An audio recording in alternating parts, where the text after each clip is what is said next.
Welcome to Deal Room, the podcast dedicated to helping real estate professionals, investors navigate through the complexity of market and build lasting success. I'm your host, Heyshan Perez, and today we have a truly seasoned expert joining us.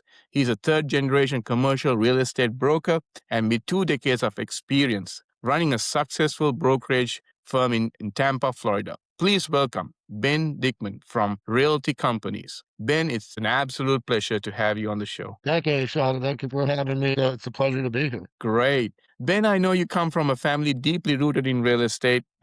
You mentioned to me in the previous call that industrial construction sites were your playground when you were growing up as a kid. Yeah, Could you share a bit about how you got into commercial real estate? absolutely. So, yeah, sometimes people ask me, well, why do you work in commercial real estate? And I jokingly say, I wouldn't know what else to do with myself. And the reason is because I grew up in the industry here in Tampa. My father has been in the business for 50 years. Prior to that, my grandfather was also a real estate broker.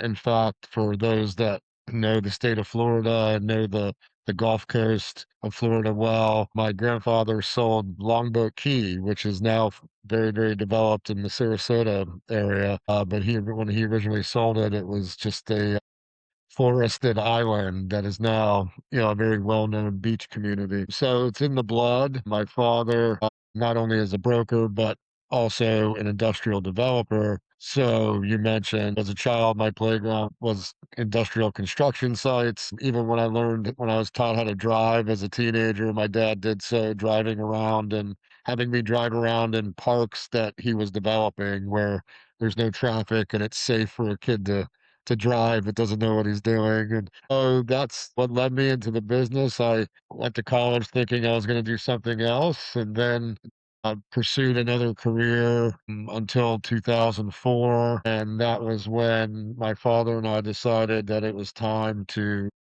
take up the mantle and be the next generation in the business. And I wouldn't be here without him. And of course, all the other people along the way that helped mentor me as well. So and part of what drew me into the business was the success that I saw him have as a result of it. And it seemed like also not only obviously financially gratifying, but also just personally gratifying because you get to play a role in in the direction of the community. You get to play a role in helping businesses find the perfect locations to set up shop.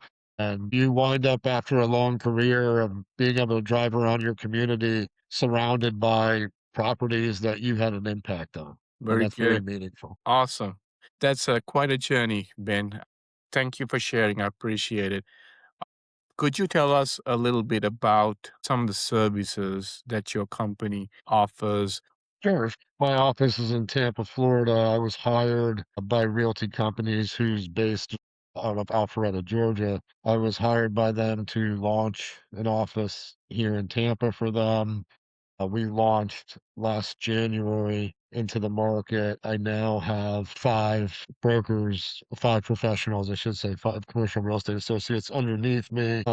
We are actively growing as we go, but we're doing so with a mindful pace. We are trying to attract veteran talent. Part of what I do is not only manage our brokers, but I also recruit. I also do my own deals, but then I play an active role in mentoring and training the people that work underneath me. And then I also help them with making sure they are legally compliant with all of the state laws that we have here in Florida. And then I whatever they need me to do, I tell the people that work for me, look, if you need me to go on a listing presentation with you just to offer you moral support and perhaps give you some pointers. If there's any way that I can help the people that I work with win an assignment, I'm happy to do that. That's part of my job. And there are times that we recruit talent in the real estate world from the residential side as well. You have residential realtors that oftentimes are curious about getting into the commercial world. They've been afraid of it because it's a little bit different than what they know. And so we work with them to transition into the industry as well.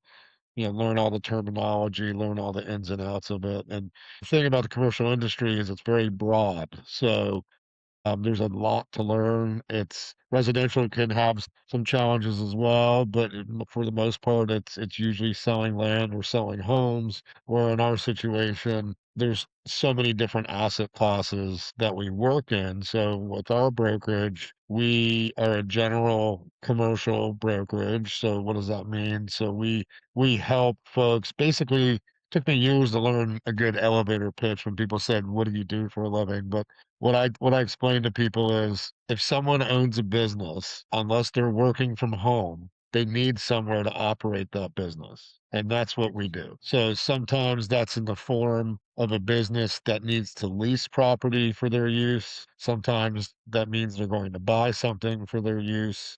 That these businesses that we work with, they can be industrial users. They could be somebody that needs office space for their personnel. It could be a retailer perhaps that needs a restaurant or perhaps needs a brick and mortar store to sell their wares. We also work on the medical side, so we help with folks that perhaps need to set up an urgent care facility, psychiatric facilities, etc., even hospitals we've worked with in the past. And then we also sell land and work with apartment builders, home builders, realty companies in and of themselves have a very long history going all the way back to the 1980s of working with all the largest builders in the country. We understand what they're looking for when we when we present, I should say, opportunities. They know that we've already vetted the information and that we know what they're looking for and that we're not going to present them anything that we don't think will work for them. So we put a lot of research into making sure that anything we present to any client for that matter that has a need, that it checks all the boxes that they need. But yeah, we work in all facets of commercial real estate. We can help on the leasing side, sales side, purchase side. We also work with people that look to invest in income producing real estate. And even though we're based here in Tampa, we can actually help you for anybody out there. It's a business owner, and we can actually help anybody all around the continental United States. So we can actually help them in any state in the country. So that's what we do in a nutshell. There's obviously a lot of nuances involved in the different asset classes, but after 22 years of being in this business, I definitely wouldn't say I've seen everything because every day is different. And that's part of the beauty of this business is that you're always learning something. But I've been around long enough now to know enough about most of it to at least research to bridge the gap along the way if I have to. So. Very good. That's a lot of information, Ben. In our pre-podcast call, you mentioned one of the services that you provide. Reviewing a lease is something that you talked about passionately. I felt this one is something pretty rooted for you, and it's some you have passion about. Yeah, I appreciate you pointing that out, Hashan. It's unfortunately a lot of times when people that come to you, and at least in my business, and they ask about a lease, unfortunately, a lot of times it's because they've already signed a lease that they did so, and I was not involved in that transaction and then come to me afterward and it's because they have a problem. And when they go to the landlord with the problem, they find out that what they signed is not what they thought they signed. And they find out that they're responsible for certain things that they didn't expect. And it's because they don't have the experience to understand the wording, the language that's in these leases. There are specific clauses in these leases that I immediately scrutinize the moment I get my hands on the lease because there are certain clauses that tend to be the top lease clauses where people find themselves getting in trouble. So I'll give an example of that. So the default clause on a lease is very important to pay attention to. That is when a landlord can consider a tenant to be at in default and then they have punitive scenarios with that, whether they're fines, whether they're even a potential eviction so a lease termination. So you want to make sure that you understand what you've agreed to, what the conditions are, And then another thing I always say is make sure you look at there's a clause for assignment and subletting.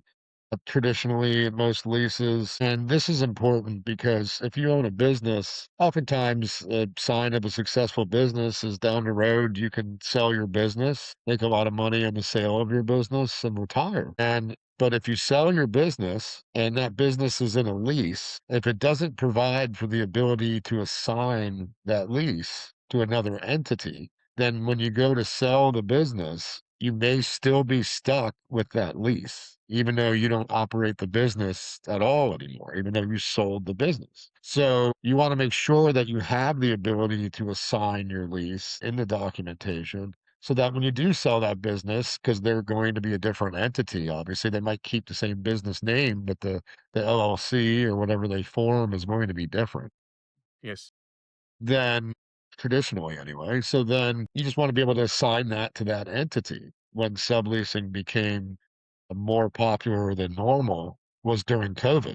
During COVID, office users, they found that their employees were not allowed to come into the office. That was legally mandated by our municipalities, by state government. And so a lot of business owners found themselves paying rent on spaces that people weren't coming in to use. And a lot of businesses found that even after COVID, that they had adapted and adopted so well a work from home strategy where they realized that they no longer needed as much office space as they needed before. And if you have the ability to sublease, then that means that you can put that space on the market, even though you're paying for it, and try to find another business user, another business owner to take on the remainder of your lease obligation. And then it'll be sublet to them. But if you don't have language in your lease that provides for that, then the landlord could just tell you no and demand that you pay for the remainder of that lease term, and you're legally obligated. So we make sure that we check that. Another one that we make sure that we check are any clauses related to the maintenance of the property and what that tenant is responsible for when it comes to maintenance. And I would say that is probably, at least from my experience, the number one issue that becomes a problem later. And so when you live in a state like Florida, it's very hot, especially this time of year. It always seems like it's the summertime when people have air conditioning problems because your air conditioning is working a little harder than normal. And that's unfortunately oftentimes when people have AC breakdowns, and they'll call their landlord and say, "Hey, my air conditioning is broken. Need you to fix this, or even worse, I need you to replace this." And then the landlord tells them, "Well, no, that's your responsibility." And they're not aware of that, but Hmm. but they did in fact sign in their lease that they're responsible for that. And a lot of people will say out loud, "Oh, that's crazy. Why would I pay to replace the air conditioning for a property that I don't own and Yeah. that I'm paying rent for?" And to that, I say, "You're right. I agree with you." But that's my job, is I go through those documents and I want to make sure that they're protected on that. And if I see language that tries to force them to replace things like that, all of that is negotiable if you have somebody fighting in your corner. And that's what we do as commercial brokers. When people say, "Well, why can't I just do this myself?" Well, you can, but I tell people, would you go to court without an attorney? And when I say that to people, I say, of course not. That's crazy. That's too risky. Well, look at us that way. I mean, we're your advocate. We're certainly not attorneys, but we're your advocate. And if I see language like that, I'm going to point it out to that client so that they're aware. And perhaps they're fine with it and they sign it anyway, but at least they know what they're getting into. But also, oftentimes, that type of terminology is negotiable. You can go back and say to the landlord, "We're not going to replace the air conditioning. However, we will agree to conduct the annual maintenance." You may even negotiate a cap. You might negotiate, we will pay for repairs or whatever up to a certain amount. And then anything beyond that, the landlord is responsible for. So what we try to do is just put checks and balances into these leases to protect people. Now, keep in mind, I cannot actually rewrite the lease. Because I'm not an attorney, that's where I have to step up. I can't do that part. Or what I can do is point out what the issues are. And then if we feel like we do need a professional, like an attorney to come, real estate attorney to come in and help rewrite the language, then at that point we know, okay, let's involve a real estate attorney at this stage in the game and have them create the language to protect you.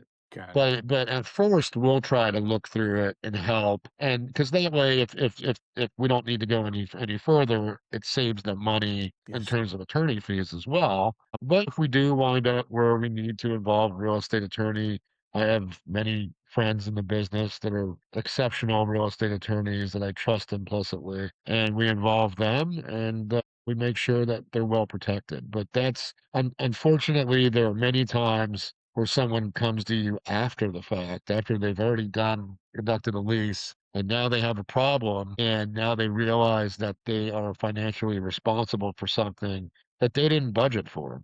And if you're operating a business in the summer in Florida and air conditioning doesn't work, good luck getting anybody to come in there. We see a lot of that. That tends to be one of the top ones we see. Very good. That's great information for anybody who's getting into a commercial lease, things to look out for. Thanks for sharing. Appreciate it.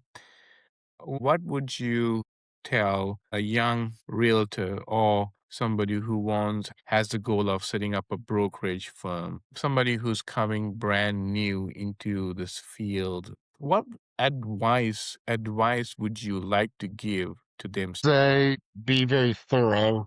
Research is key. Nowadays, it's a much better climate to come into the industry at a young age than it used to be. Now, you go back 20 years ago, you didn't see a lot of collegiate programs with real estate. Now you see the, the majority of the large colleges and universities adopting real estate programs where, young, ambitious people that are looking to get into the industry can get their education on the industry while they're in college and get that in the form of a degree. And once you have that real estate degree, also there's a multitude of options for you as an inspiring real estate professional. So there are lots of companies out there, a lot of retailers, for example, out there that have their own internal real estate departments, and they will hire people out of college with a real estate degree to help them with selecting doing site selection, helping them find locations for their different stores. And sometimes that's a great way to start because you start out as a salaried professional where you start learning the business. And then later in life, if you decide that you want to go out on your own and start your own brokerage, at least at that point, you've had several years in the business where now you have a much better understanding, but also along the way, you were able to make a decent living and put away some money so that when you go into business for yourself, you're in a more secure situation. One of the biggest barriers with this business is because it is a commission-based business. And so typically what you see is that the majority of the real estate community tends to be or people tends to be folks, anywhere from their mid-30s and up. Although there's plenty of exceptions nowadays, and the reason is because typically these people have already worked in another field, and it's basically their second life. They've already accomplished something in a previous career. They've put away some money, and now they feel like they're ready to get into this industry because, frankly, in this industry, it takes about a year to 2 years to really build up your pipeline to where you can have a consistent way to predict your income from year to year, or at least have an expectation.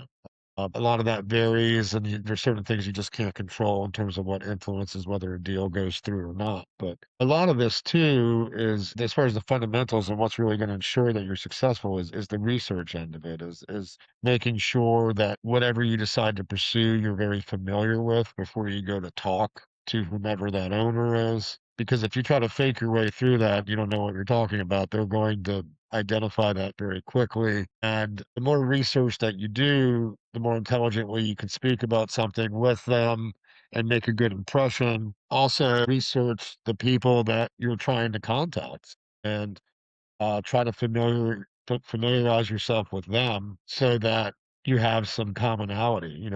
Maybe they go to this, maybe they went to the same college that you went to. Maybe they like the same football team that you like or whatever. But like when you have that commonality with people and you've taken the time to research that where you can talk to them about that, it helps to endear you to that person that you're talking to. And at the end of the day, my father always taught me this, and then I teach people this now too.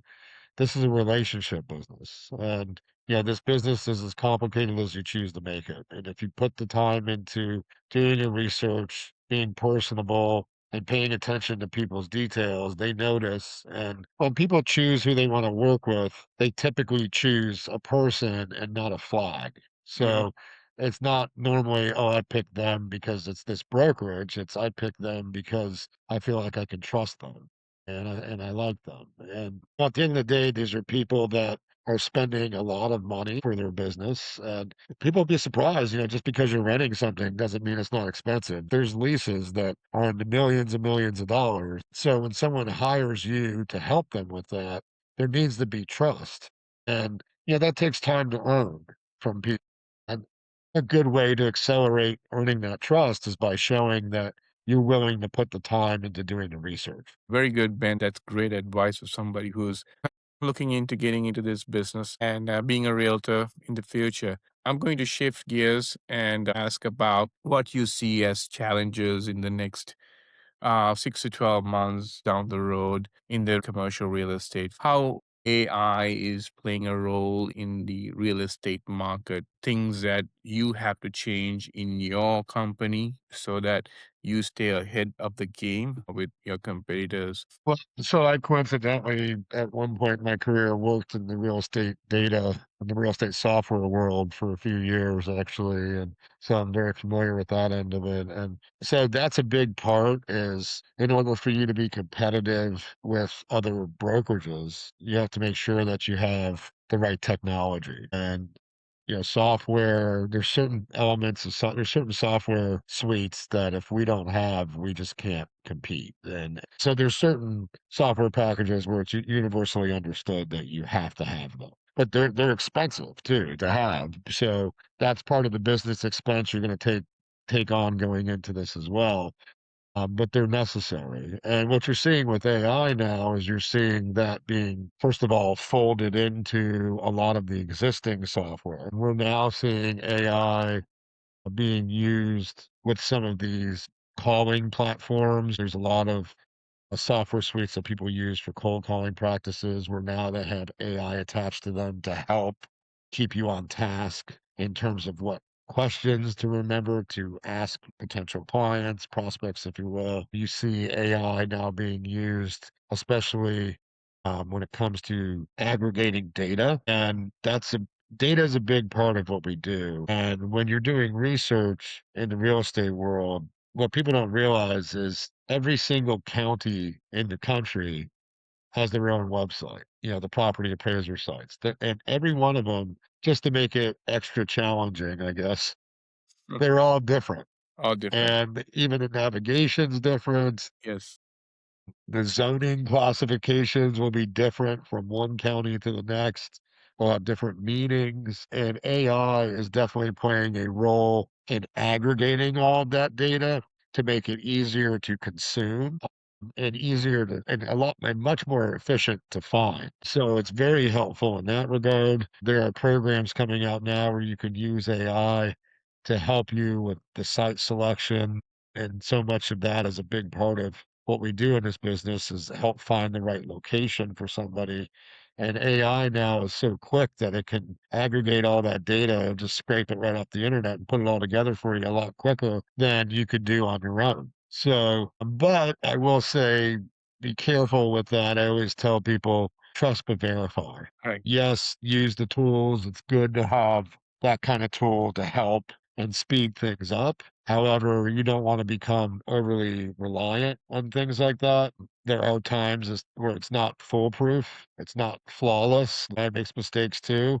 Yes. And so you definitely want to verify that information on your own as well. But it is helping us save time. It is helping us get things done in a quicker fashion. And if you don't adopt new technology, not just AI, but any kind of new technology that helps with your profession, then eventually you're going to become obsolete and you'll get left behind. Yes. Great. Ben, that's great information. It's been an incredible, insightful conversation. Truly. Your experience, your passion, the desire to protect clients, forward thinking approach. It's truly amazing, truly great. Thank you for sharing your wealth of knowledge with the Deal Room audience today. Thank Uh, you, Sean. I appreciate your time. And for anybody out there listening, I'm always happy to help. So there are times, plenty of times where just because I mean, they'll say, well, you didn't work on the deal. You're not going to make anything if you help me. I'm happy to help anyway. Unfortunately, there's people out there that can be predatory when it comes to real estate situations. And I'm always happy to help somebody in a pinch that has an issue with something. I'm always happy to take a look at any document that you may want me to look at. So I encourage anybody out there listening, if they have questions or need some advice, I welcome their phone call or their email. Would love to talk and would love to help however I can. yes, Ben, if you can provide your information on, so if a listener would like to contact you, get hold of you, your company, how can they do that? Absolutely. Well, you can find us at realtycompanies.us. That's our website. And then with me, you'll be able to find my bio on there, but you can also feel free to email me at ben.dickman, that's Dikman, at realtycompanies.us. You can also find me on LinkedIn. I'm happy to help however I can. And if you go onto the website as well, you can find our office phone number or my cell phone number, and you're welcome to call me on those as well. Like I said, we can help you with anything in the continental United States, and we love new challenges, so we're always happy to help. And if there's something that you ask us to help you with and we don't feel like we can help you with it, then we'll certainly figure out who we can connect you with to help you.